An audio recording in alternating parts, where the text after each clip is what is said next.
Thank you very much. I was very glad to be invited here because I was one of the organising committee of the very first XP Day in London, and it's been great to see the idea sort of spread across the world.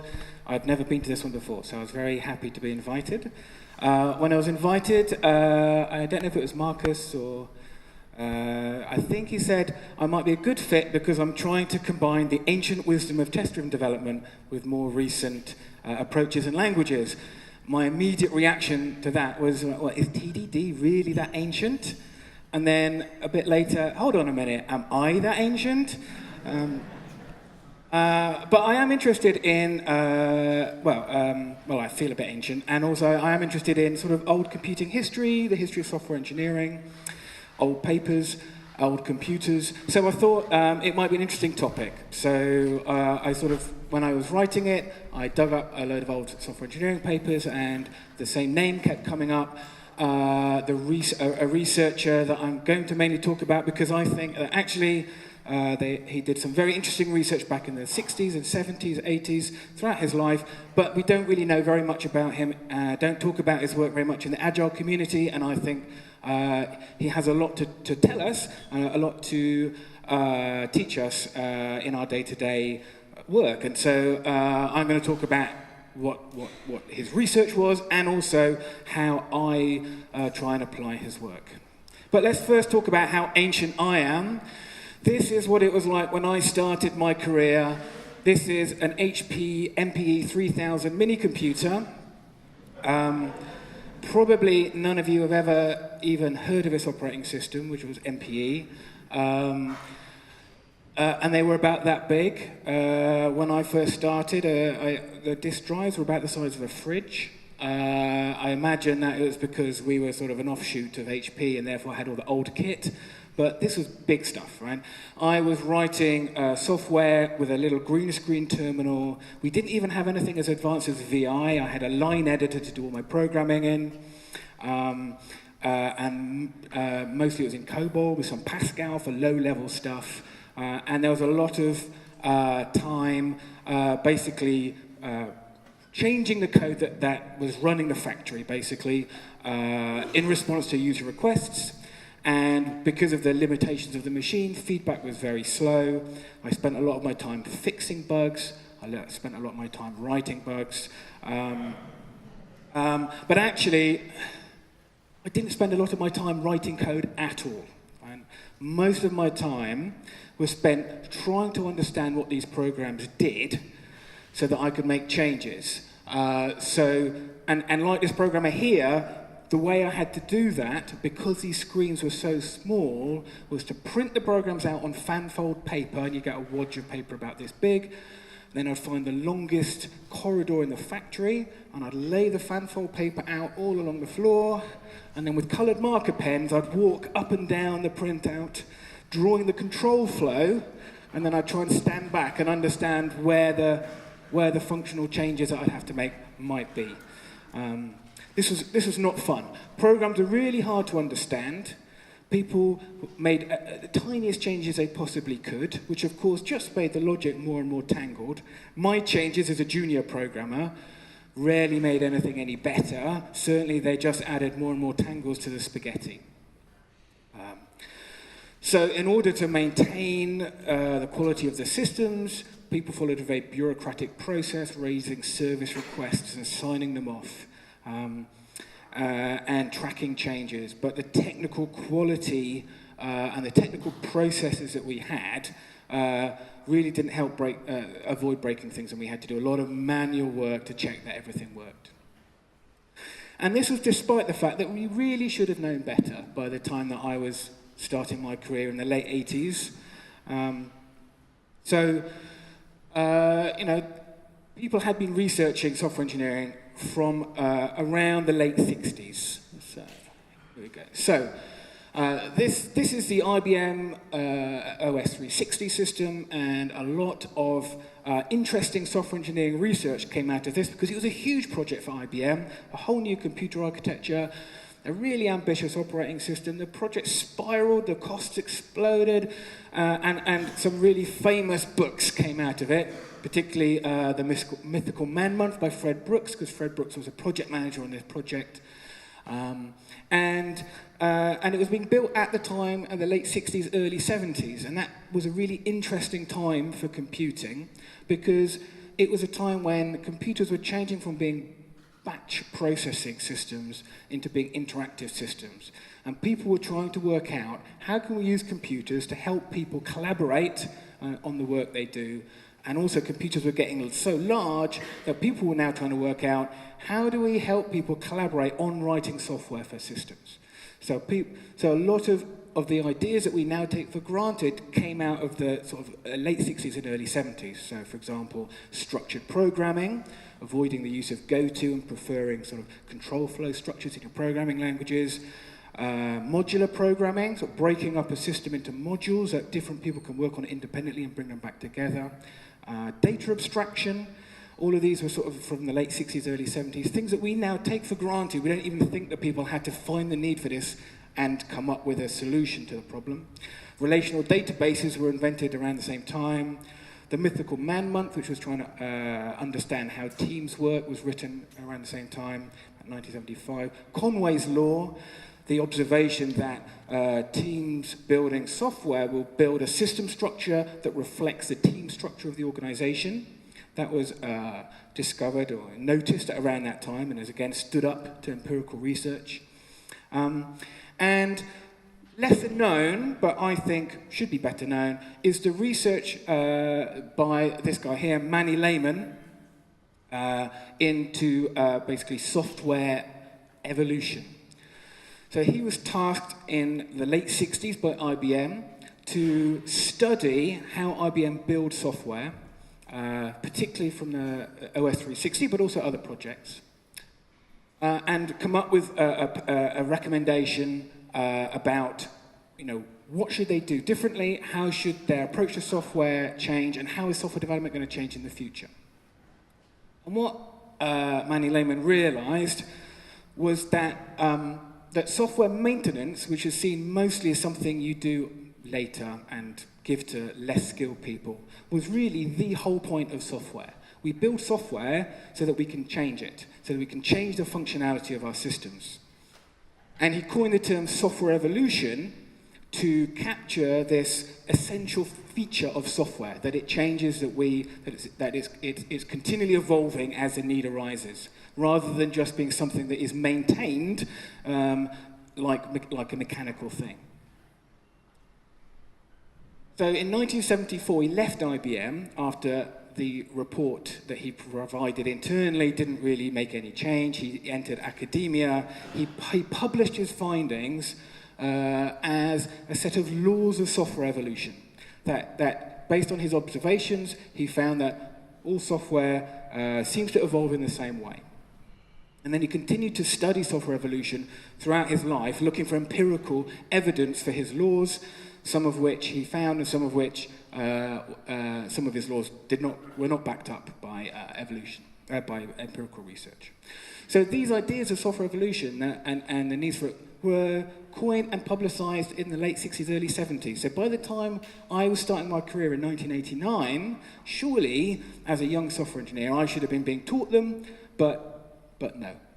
So let's push these ideas. You'll see here he had very prescient ideas that really basically foresaw a lot of the same ideas that came out in the agile movement of the late 90s, but 20 years later. But this is what he thinks a program is. Let me just try and... I'm going to not even try and read that. Yeah, you can see that maybe that's why his ideas were not as widely publicized as he'd have liked. But his main point was that a program contains an imperfect model of the domain in which it's solving problems. And the relationship between that model inside the program and the real world is the cause, is the impetus for programs to change. You then categorize systems into three different types. So the simplest type, the S-type program, is something where you can specify what it needs to do. Nowadays we'd say requirements. We use specify to sort of mean something very formal. But if you can actually say what the program has to do, it's a very simple program because it has simple rules of correctness. More complicated is what you call P-type programs.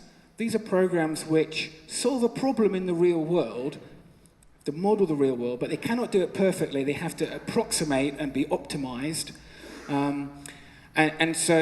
So, for example, if I'm writing a program to predict the weather, right, I'm solving a problem, I want to predict the weather, but the running of my program is not going to change the weather.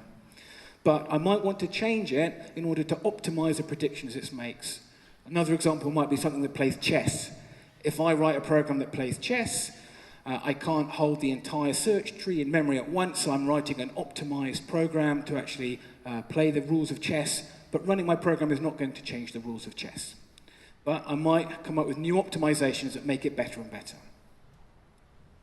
And finally, E-type programs are programs where you're embedding the execution of the program into the domain that it's solving problems for. Now, this is pretty much the majority of business applications.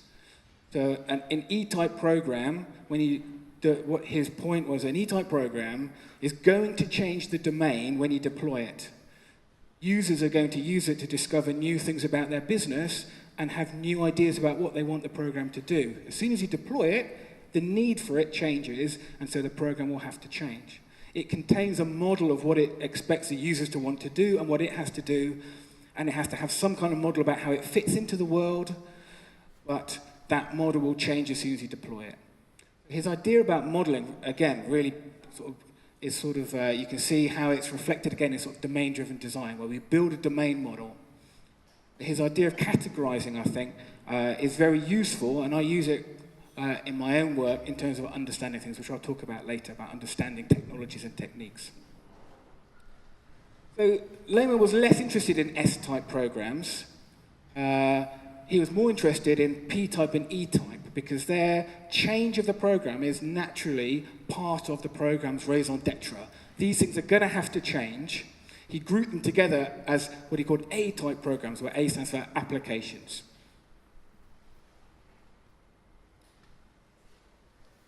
And then he coined, initially, 3 laws that became known as Lehman's laws, that he says govern how systems change, particularly P and E type systems. The third one has not stood up very well to empirical research, so I'm not going to mention that. Then later he continued sort of coining new laws throughout his life, expanded it to 5 and then to 8, added principles and so on. What's interesting about the first 2 that he coined in the 70s was that, well, the first one almost seems too obvious now. Anyone who's writing applications, it just seems too obvious that we have to change our code, otherwise it becomes useless, and then we have to rewrite it. But at the time, when most people were worrying about correctness of programs and being able to write programs at all, it was quite an unusual point of view. Then the second law, which is that as you change a program, its structure starts to degrade. He called it his second law, a bit like the second law of thermodynamics, and initially described it in terms of entropy. As you work on a system, unless you actually expend effort to maintain the structure of the system, the structure will degrade. So back in 1974, he was pointing out the importance of refactoring. In 1989, nobody told me about the importance of refactoring, and every change I made to those programs made them worse.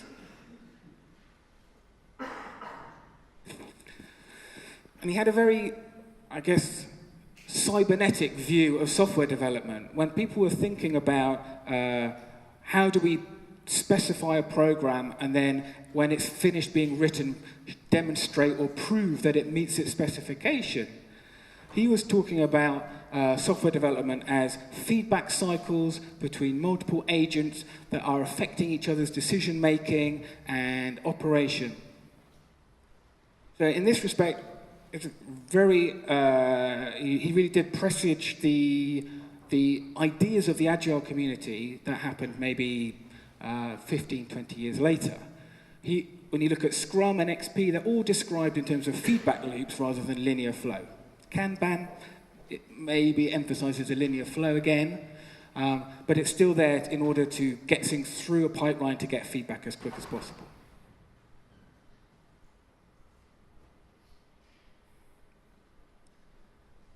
And then he's sort of summed, or, I don't know, built his ideas or his laws on what he called the principle of uncertainty, which is that if you deploy a system, you have no idea how that system is going to change the environment you're deploying it into. Often the point of putting a business system into an environment, deploying it, is to allow people to discover new information. That's going to create completely new requirements, new business opportunities. Maybe certainly in my experience, I've had people suddenly discover that they're losing tens of millions of pounds a year, and suddenly the entire business focus changes to what are we going to do with that? Where's that money going? Let's try and stop it going. So, this really rings true with all my experience.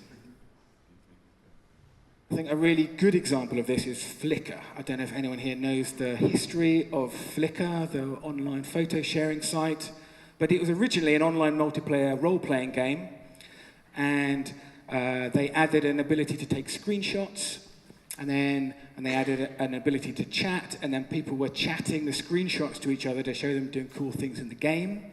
And then people started chatting pictures of themselves, so they knew who they were playing with or playing against. And then pictures of their family and pictures of their holidays and pictures of their cars.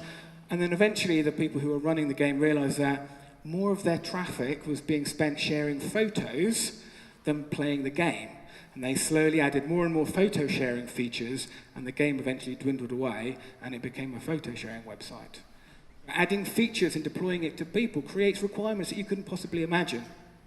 This is a very different point of view from most of the research happening in the late 60s, early 70s, where research and teaching and tooling was focusing on how do we write software and prove that it's correct. While Manny Lehman was saying, for A-type software, the concept of correctness is the wrong question to be asking.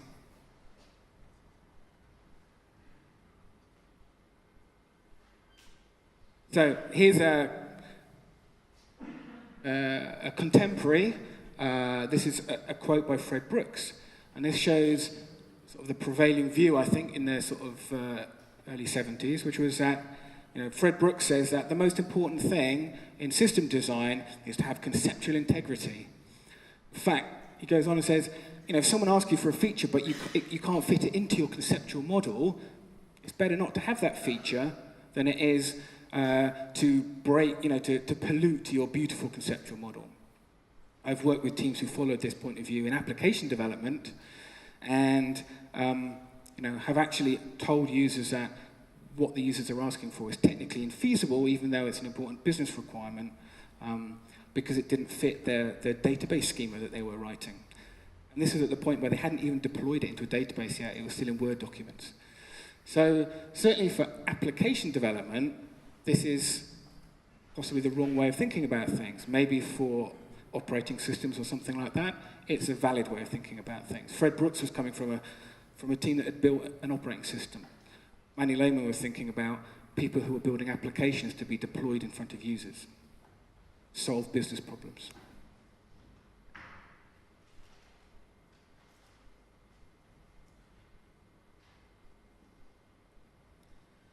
So, how can we take Manny Lehman's insights and use them in our day-to-day work as agile, XP, Scrum practitioners? That's really what this talk hopefully is about. So, I think the categorization of systems into S, P, and E types of systems is really valuable, and particularly between S-type and, let's say, A-type, the sort of P and E. So often the context in which a new technology, a new technique has been successful is never explicitly described when a technique is being sold. Right? When, when a new technology, when a new framework is being described, or a new programming language, right? I think it's very valuable to think, right, what category of system is this going to help me build? Is this going to help me write new software? Is it going to make it difficult to change the software after I've written it? Well, I am now building an E-type system, so therefore I should be picking tools and technologies and techniques that help me evolve my software and react to unexpected changes. If I'm building a piece of underlying technology, maybe I should pick a different set of tools and technologies.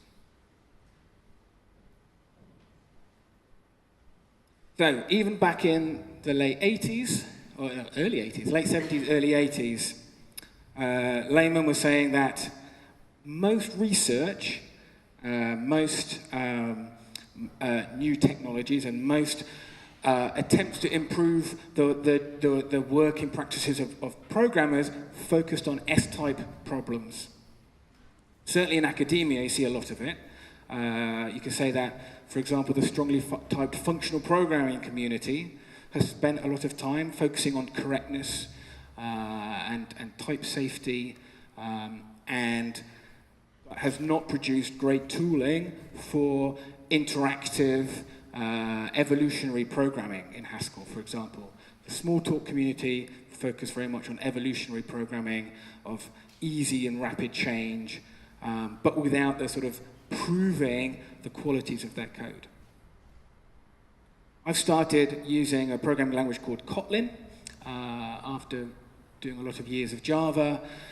And what's interesting, and possibly the only innovative thing about Kotlin, is it's being built by JetBrains, who write IDEs, and they're designing a language to make it easy to write IDEs so that they can easily do code transformations to the programming language, to programs in that language, rather than building a language with features that make it difficult to build tool support. So they are deliberately aiming it at E-type problems rather than S-type problems. I think the history of refactoring is a good example of the sort of bias is the wrong word, but the focus of, say, academic research compared to industrial need. So here is history of sort of early history of sort of refactoring relative to Manny Lehman publishing his initial findings back in 1974 when he joined Imperial College. In industry, the fourth community were talking about refactoring and made factoring and refactoring an essential part of their programming practice.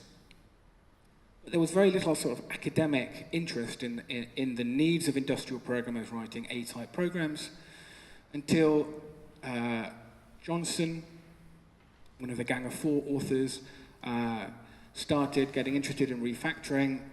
He co-wrote a paper. He had PhD students, Griswold and Opdyke, who were building tools for helping programmers refactor their code. This resulted in the refactoring browser that was being built being used in actual production code in the C3 project, actually, in about 1997. And then refactoring by Fowler was written in 1999, so 2 years later.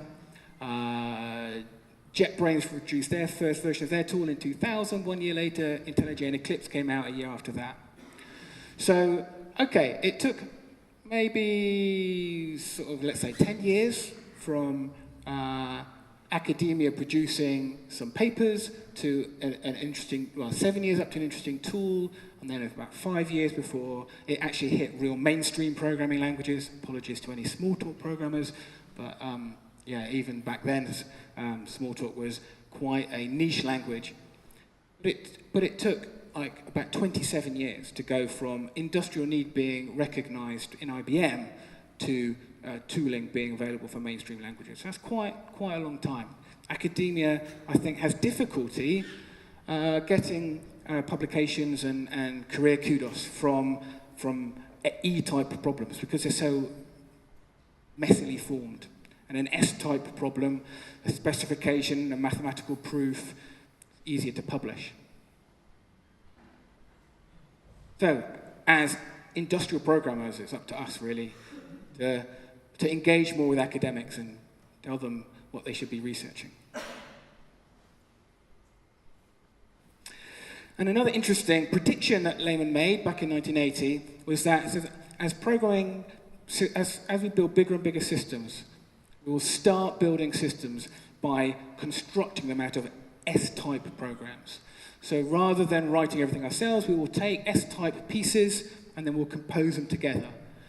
I think that's pretty much come true, except I'd probably add and JavaScript at the end there. But certainly, when I'm programming and think I'm building an application, I will be picking,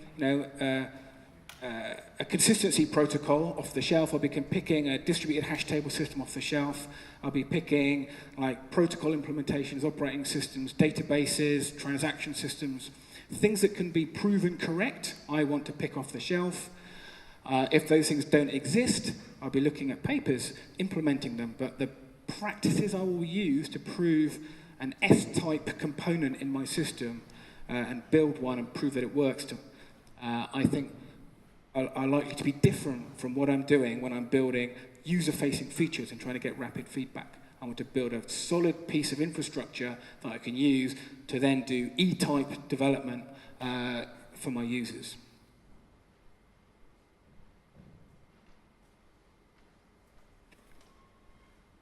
Second learning is that the feedback cycles are really important, and we should be focusing our sort of process design on working out where we're getting feedback, what the quality of that feedback is, how we can make it go faster.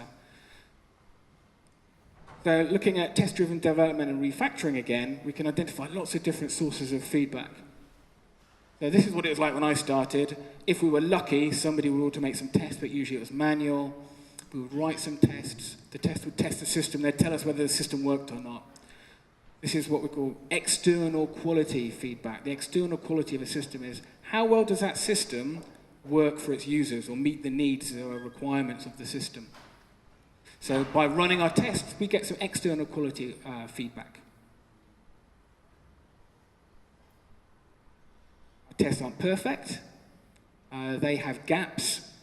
So if we get bugs from our system deployments, that's giving us feedback. That's telling us that our systems have gaps. Our tests have gaps. We need to focus on the external quality of our tests. Our tests aren't meeting or doing their job very well if we're getting bugs in production.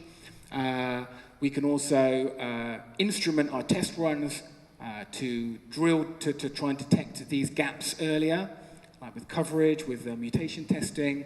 We can use property-based testing to try and explore the space of our system from our testing, try and find areas that we've not thought of carefully. So both our test and our system are providing feedback to each other about the external quality. Back in the 90s, when I learned test-driven development, then to me, this was a new idea. This was really interesting. The idea that writing a test gives you quality about the feedback about the internal quality of your system code. How easy is it for developers to maintain it in the future? If it's difficult to write a test, refactor the code until it's easy to write a test. And now it's easy to write a test. There's no excuse not to write a test, so you can write a test. This, to me, is the fundamental idea behind test-driven development and was an eye-opener to me back in the sort of late 90s, early 2000s.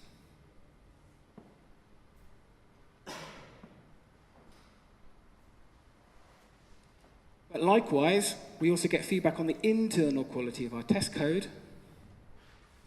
So as the system changes, how many tests does it have to be changed to absorb that change in the system? I was working on a system where I changed a little bit of navigation in the UI, and a downstream test team had 6,000 tests break, and they worked all night and all weekend because we're coming up to release. We got all the tests fixed. Result, got a big pat on the back from the program manager, and then a week later we had to change the navigation again, and 6,100 tests broke. Right? So we didn't realize this because for our tests we changed one line of code because we'd been refactoring our tests as we were discovering that changes in our system were having knock-on effects in our tests, we would refactor the tests in order to make it easier and easier and easier to absorb changes in the system in our tests. And what I think that not enough people do is try and work out, can we get rid of tests altogether? Can we, when we find test failures in our system, can we drill down, understand exactly what caused that failure? What class of failures covers this? Can we eliminate them entirely by changing our design, by changing our technology choices?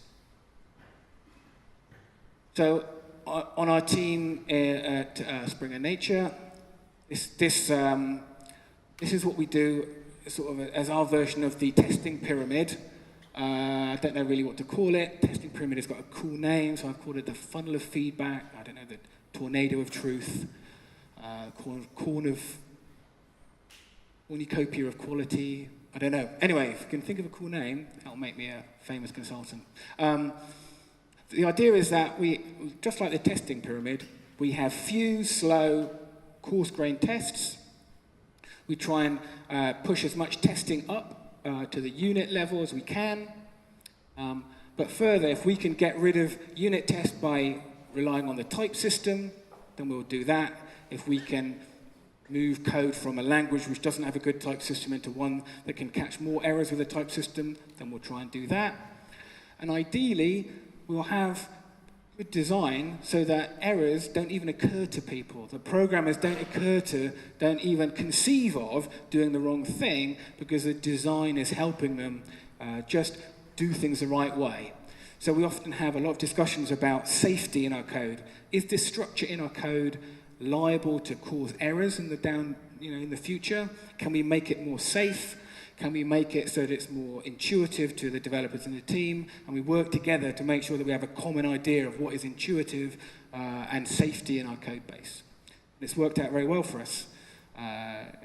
Changing languages, changing technologies, changing design has allowed us to move faster and faster. Though this was the reaction at XP 2016 when I suggested that maybe we could get rid of tests and use type systems, spot the Ruby programmers. This was on a discussion panel about the testing pyramid. So it's not a universally agreed idea, but I would suggest that you give it a go, and then tell Bob Martin and see if he actually explodes. And of course, there are lots of other sources of feedback. We have monitoring in production, we have user monitoring, technical monitoring, analytics, and continual feedback, user testing as well. And all of these create feedback loops in the similar style that Manny Lehman identified back in the 70s and 80s. The idea that we have multiple feedback loops, multiple agents all working, and continual change occurring. And so, all of these feedback loops form a system. A system that is continually adjusting and guiding the development of the system we deploy into production. But it's difficult to consider it on its own. When we're thinking about system quality, I like to think about this entire system. How good are the feedback loops? Do we have to put our tests in our continuous deployment pipeline? Maybe we could deploy them in production. How good are our interpersonal feedback loops? How good are people at understanding the feedback coming from the tests? Can we improve that? So focusing on the quality of the system as a whole and how it fits into the organizational context in which it's part of, I think is a very useful and powerful tool to help us get better and faster at developing software. Also means that we can't really think of there being one design. As Lehman said, with his principle of uncertainty, very similar, there isn't really a design. The thing is constantly in flux. I'm working over here, someone else is working on the code over there. Suddenly, they're changing something, I'm changing something in a different way. Design ideas are flowing through, diffusing through the system and sort of flowing backwards and forwards as we work together to resolve our differences and come up with common patterns. Maybe they will resolve, or maybe we just don't need to. That bit is done and it never changes, and there's some old design ideas there and new design ideas evolving somewhere else.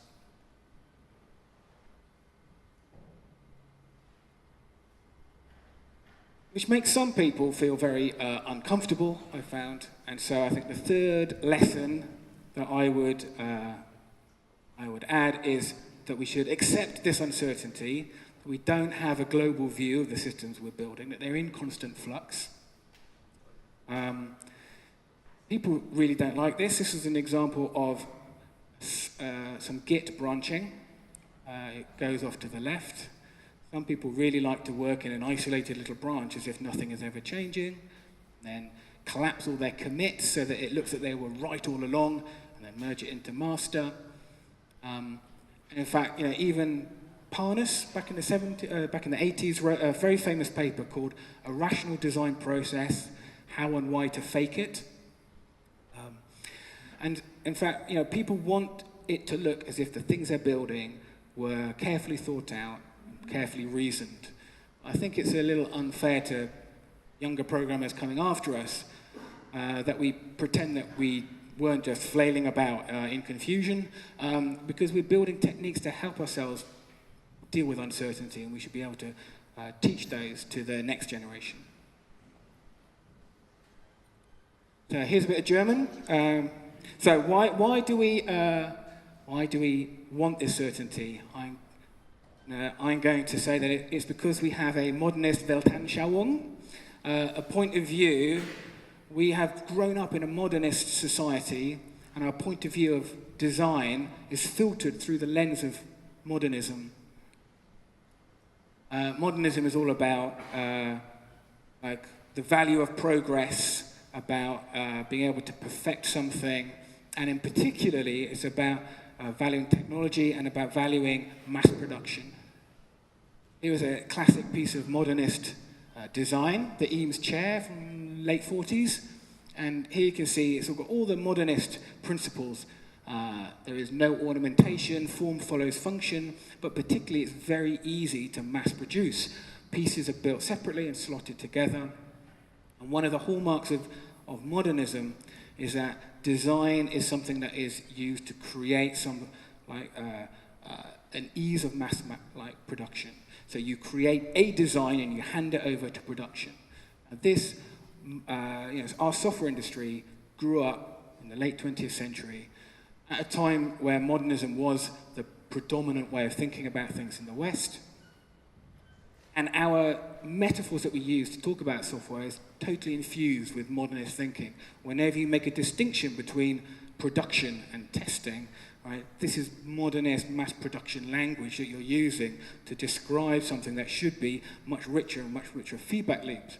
Modernism turns design from being a verb that you're doing all the time into a noun that is something that you hand to somebody else.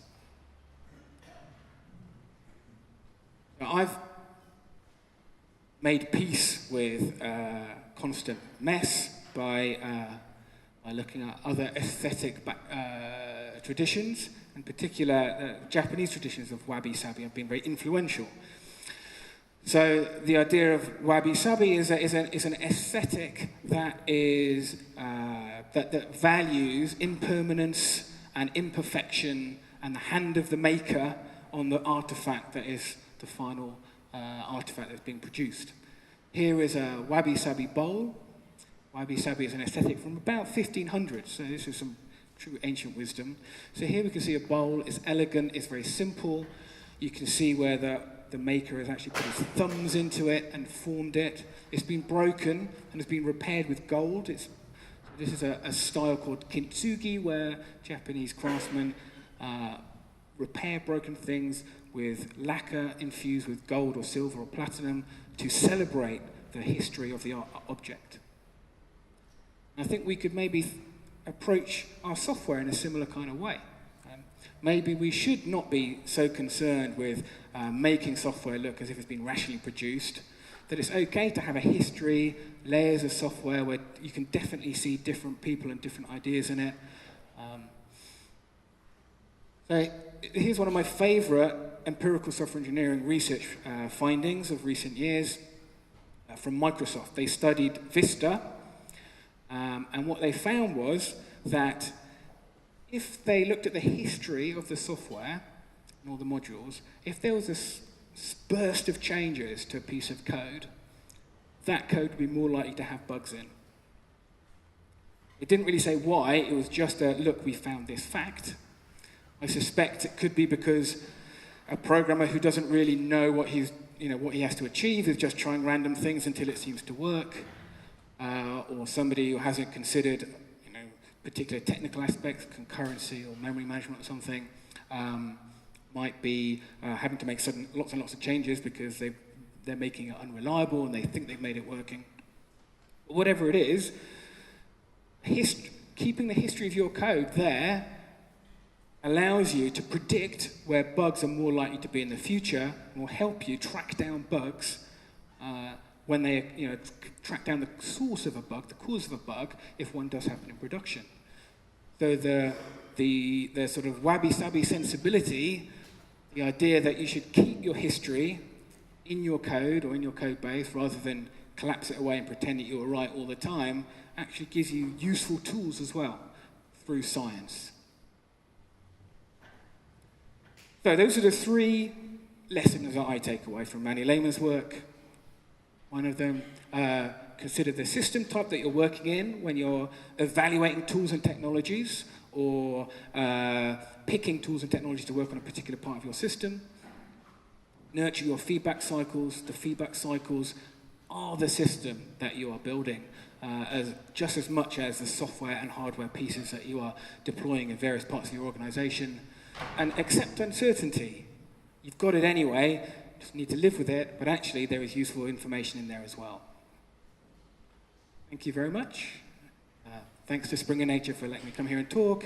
I have to say they're hiring in Berlin and London, but I can imagine less attractive working in London right now. Thanks very much.